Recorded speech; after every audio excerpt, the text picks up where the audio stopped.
अस्सलाम नाज़रीन, मेरा नाम डॉक्टर इनाम दानिश है और मैं कार्डियोलॉजिस्ट हूँ। आज हमारा टॉपिक है डायबिटीज़ की मेडिसिन के साइड इफ़ेक्ट्स। पाकिस्तान में तकरीबन 14% पॉपुलेशन डायबिटीज़ का शिकार है, यानी कि 2.5 करोड़ के करीब लोग डायबिटीज़ का शिकार हैं और ये दिन ब दिन बढ़ती जा रही है क्योंकि हमारी डाइट ऑयली है और वेट भी ज़्यादा है। तो आम तौर पे इन्हीं वजह की वजह से, ओवर वेट होने की वजह से, लैक ऑफ एक्सरसाइज, यानी कि हम चलते फिरते बहुत कम है, वॉक कम करते हैं, तो ये तादाद बढ़ती जा रही है। तो कोई ना कोई मेडिसिन हम ले रहे होते हैं। तो आइए हम उनको रिव्यू करते हैं कि जो आप मेडिसिन ले रहे हैं उनके क्या कॉमन और क्या सीरियस साइड इफ़ेक्ट हो सकते हैं। एज अ होल आप देखें तो सबसे इम्पॉर्टेंट चीज़ ये है कि शुगर कम हो जाती है। तो ये ख्याल रखें कि किसी भी मेडिसिन से भी शुगर कम हो सकती है। हर 3 से 6 महीने बाद अपने गुर्दे और जिगर, इनके जो टेस्ट होते हैं LFT और क्रिएटिनिन वगैरह, ये अपने टेस्ट कराते रहें क्योंकि इनके असरात होते हैं गुर्दे के ऊपर भी और जिगर के ऊपर भी। तो ये तो एक एज अ होल ग्रुप की बात हो गई। अब हम वन बाय वन बात करते हैं। तो सबसे कॉमनली जो मेडिसिन यूज़ होती है वो है मेटफॉर्मिन ग्रुप के ग्लूकोफेज के ब्रांड के नाम से आती है। ग्लूकोफेज बहुत कॉमन मेडिसिन है, बहुत अच्छी है, बहुत इफेक्टिव है, शुगर कंट्रोल बहुत अच्छे तरीके से करती है, हार्ट पेशेंट के लिए सेफ़ है और इससे एडवांटेज ये है कि वेट कंट्रोल होता है, वज़न कम होता है। इम्पॉर्टेंट चीज़ ये है कि इससे शुगर कम नहीं होती, यानी कि शुगर हाई है तो नॉर्मल पे आकर रुक जाती है और नॉर्मल से फिर कम नहीं होती। सिर्फ उस सूरत में कि अगर आप सिर्फ मेडिसिन ले रहे हैं और डाइट नहीं ले रहे या एक्सरसाइज ज़्यादा कर रहे हैं तो फिर कम हो सकती है, अदरवाइज़ ग्लूकोफेज से शुगर कम नहीं होती। इसका मेन साइड इफ़ेक्ट जो होता है वो है पेट डिस्टर्ब होता है, डायरिया बहुत कॉमन है, मोशन होते हैं, गैस बनती है, सीने में जलन होती है, कुछ लोगों को कब्ज़ की शिकायत होती है, ब्लोटिंग है, नौजिया है, मतली फील होती है।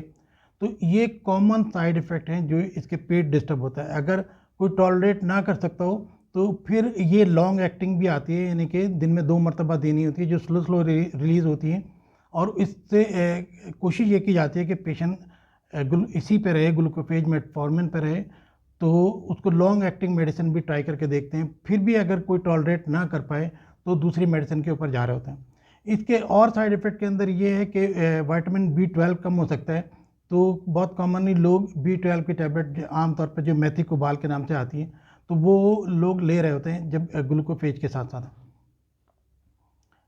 मेल पेशेंट के अंदर टेस्टोस्टेरोन, जो मेल हार्मोन है टेस्टोस्टेरोन, तो वो कम हो सकता है।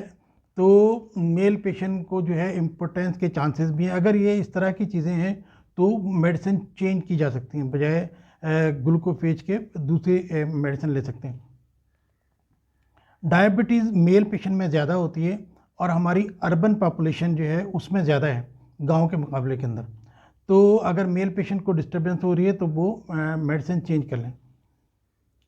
तो उसके बाद हम जो दूसरे ग्रुप में आते हैं कि दूसरा बड़ा ग्रुप जो यूज़ होता है मेडिसिन का वो सल्फोनाइल यूरियास कहलाता है। इसकी बहुत कॉमन मेडिसिन जो सबसे ज़्यादा यूज़ होती है वो डायोनिल है, गेट्रिल, एम्ब्रिल, जेनरिल, डायमाइक्रोन, तो ग्लूकोवेंस, ये इस तरह की जो कॉम्बिनेशन है। तो ये सारी मेडिसिन अकेले भी आती हैं और कॉम्बिनेशंस के भी अंदर भी आती हैं। तो ये काफ़ी अच्छी मेडिसिन है शुगर कंट्रोल करने के लिए, मगर इसका मेन साइड इफ़ेक्ट ये है कि शुगर लो हो सकती है, हाइपोग्लाइसीमिया जिसको हम कहते हैं, कि शुगर लो हो सकती है, पेट डिस्टर्ब हो सकता है, वीकनेस होती है, गले में प्रॉब्लम, ये सब चीज़ें।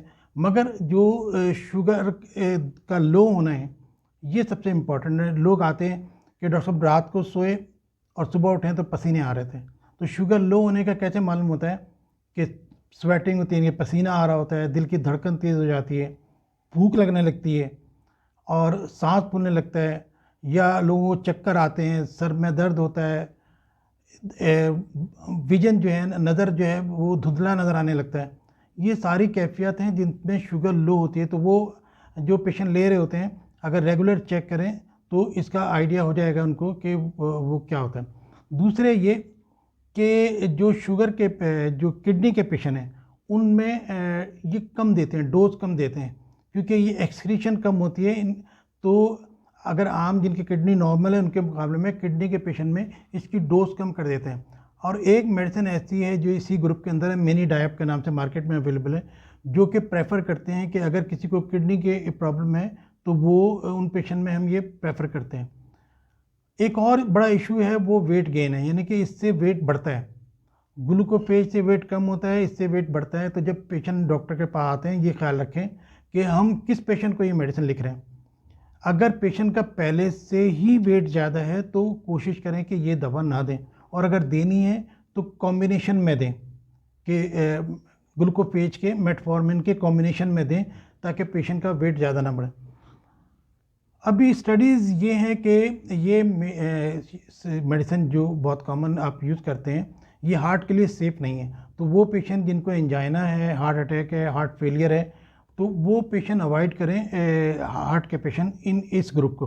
हार्ट के लिए मेटफॉर्मिन जो ग्लूकोफेज है वो बहुत अच्छी है, और बाकी दूसरी मेडिसिन भी हैं, मगर ये चूँकि ट्रेडिशनली आ रही हैं और ज़्यादातर लोग खुद से अपने डायनिल लेके खाना शुरू कर देते हैं या दूसरी मेडिसिन लेके खाना शुरू कर देते हैं, तो उनको एहतियात करनी चाहिए कि डॉक्टर से कंसल्ट ज़रूर करें कि ये लेनी चाहिए या नहीं। ख़ास तौर पे कार्डियक पेशेंट जो है उनको एहतियात करने की ज़रूरत है। नाज़रीन, दूसरा ग्रुप जो बहुत कॉमनली हम यूज़ कर रहे होते हैं आजकल, वो ग्लिप्टिन्स हैं।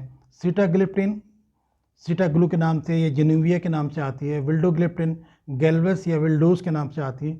ये मेडिसिन काफ़ी इफ़ेक्टिव हैं और कॉमनली यूज होती हैं।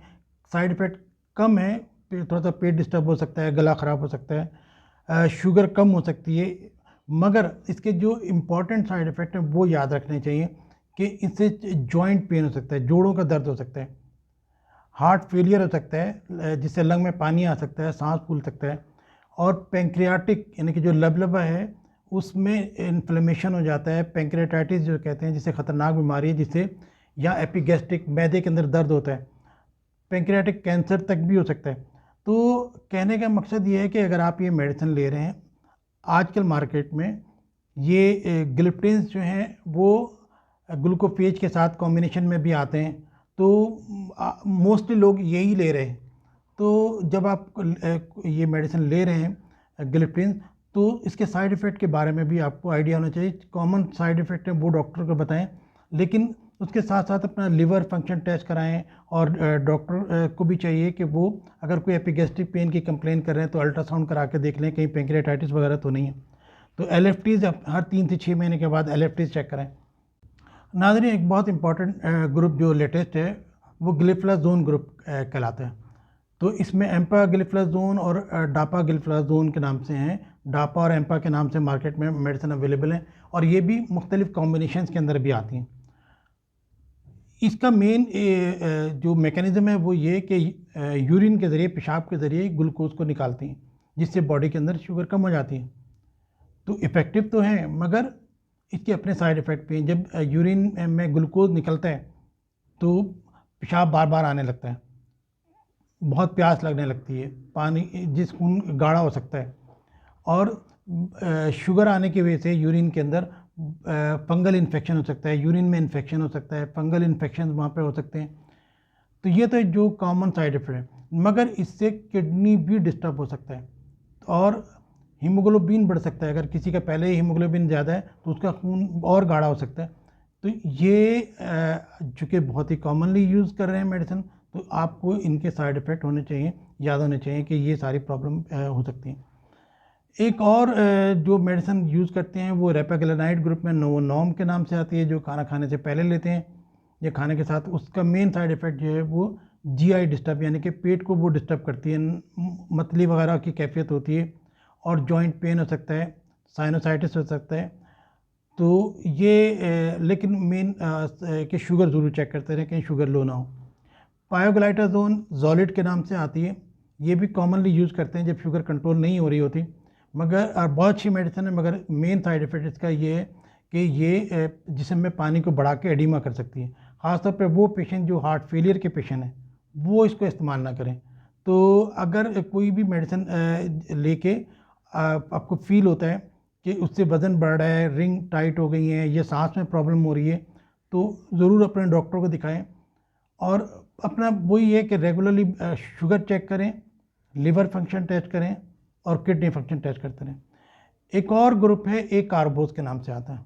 ग्लूकोबे है, बहुत इफेक्टिव है, खाना खाने के साथ यूज़ करते हैं, मगर उससे वही है कि गैस की प्रॉब्लम होती है, मतली हो सकती है, पेट में फूल सकता है, गैस की प्रॉब्लम हो सकती है, डायरिया हो सकता है।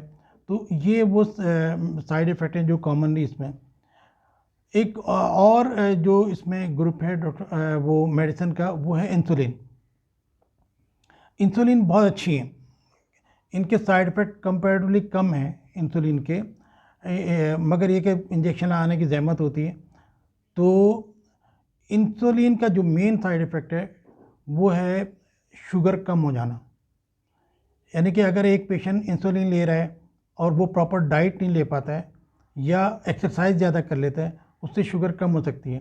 इसी तरीके से जब रात में सो रहे होते हैं तो सोते हुए भी शुगर के लो होने के चांसेस होते हैं।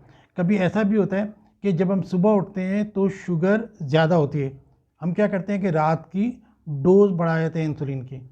इसमें क्या होता है कि रात में अपने इंसुलिन की डोज बढ़ाई, उस वक्त शुगर कंट्रोल हो गई, रात के किसी पहर शुगर लो हो जाएगी, बहुत लो हो जाएगी।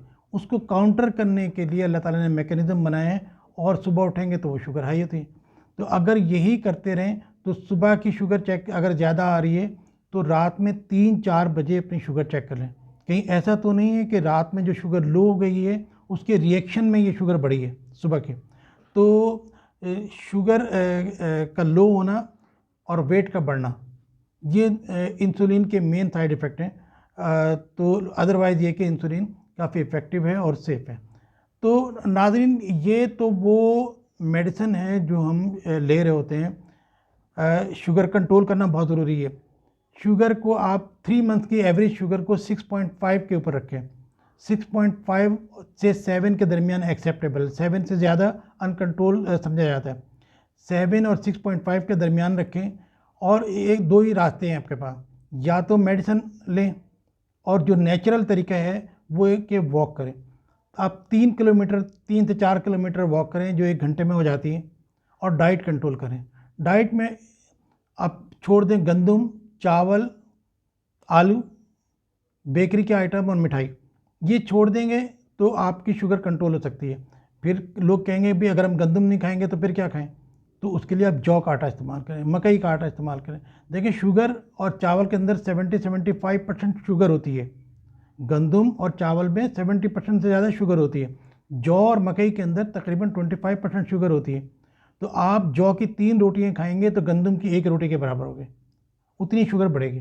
तो बेहतर ये है कि जौ और गंदम का आटा इस्तेमाल करें, चावल से परहेज़ करें, आलू से परहेज़ करें, सब्जियां इस्तेमाल करें, अपने आप को वेजिटेरियन बनाएं, दाल इस्तेमाल कर लें, सब्जियां इस्तेमाल करें, और वॉक ज़रूर करें। अपनी हेल्थ का ख्याल रखें। डायबिटीज़ को अगर आप 6.5 के करीब रखते हैं तो कॉम्प्लिकेशन के चांसेस बहुत कम हैं, आप एक नॉर्मल लाइफ गुजार सकते हैं।